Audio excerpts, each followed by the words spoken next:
ইনশাআল্লাহ ধানের শীষের বিজয়।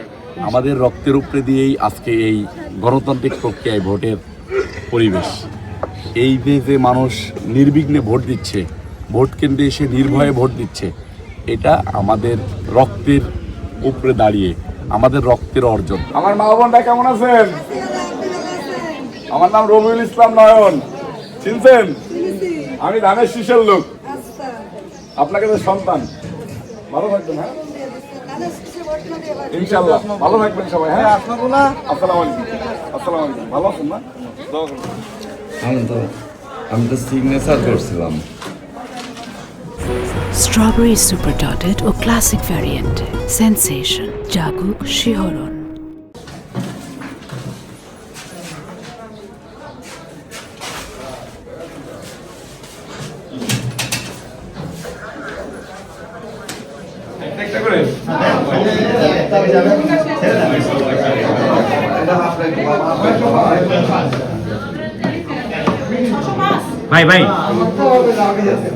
এই আবেগ আসলে ভাষায় প্রকাশ করার মতো না। এই দীর্ঘ 16-17 বছর পরে ধানের শীষে ভোট দিতে পেরেছি, এটা হলো আল্লাহর কাছে মনে করি যে ভাগ্যের ব্যাপার। আল্লাহর কাছে লাখো কোটি শুকরিয়া, আল্লাহ পাক মহান। আমাদের রক্তের উপরে দিয়েই আজকে এই গণতান্ত্রিক প্রক্রিয়ায় ভোটের পরিবেশ।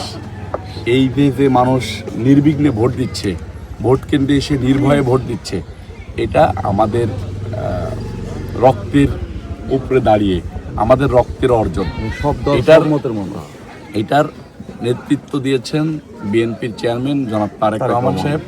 সারা বাংলাদেশের মানুষকে এরকম স্বাধীনভাবে ভোট দেওয়ার জন্য পরিবেশ তৈরি করে দিয়েছেন। আল্লাহ পাক রব্বুল আলামিন বিএনপির চেয়ারম্যান জনাব তারেক রহমান সাহেবকে এদেশের প্রধানমন্ত্রী বানাক। উনি এদেশের গণতন্ত্র প্রতিষ্ঠাতার সন্তান। ওনার মা এদেশের গণতন্ত্র রক্ষা করেছেন, ওনার বাবা এদেশের গণতন্ত্র প্রতিষ্ঠাতে করেছেন। উনি এদেশের গণতন্ত্র রক্ষার জন্য নেতৃত্ব দিয়ে যাচ্ছেন। আল্লাহ পাক রব্বুল আলামিন ওনাকে দীর্ঘদিন যাবৎ বাঁচিয়ে রাখুক এবং এই দেশের মানুষের পাশে থাকার তৌফিক দান করুক। এই অনুভূতি বোঝানোর মতো না। এটা নিজ গ্রাম, আমার মোহাম্মদপুর থানা পানিঘাটা গ্রাম, নোয়াটা ইউনিয়ন। এটা আমার ওয়ার্ড, 7 নম্বর ওয়ার্ড। এই ওয়ার্ডে আমি দীর্ঘদিন যাবৎ মানুষকে স্লিপ কেটে কেটে দিচ্ছি ভোট দেওয়ার জন্য। আজকে আমি ভোট দিচ্ছি স্বাধীনভাবে। এটা আমার কাছে একটা অন্যরকম অনুভূতি।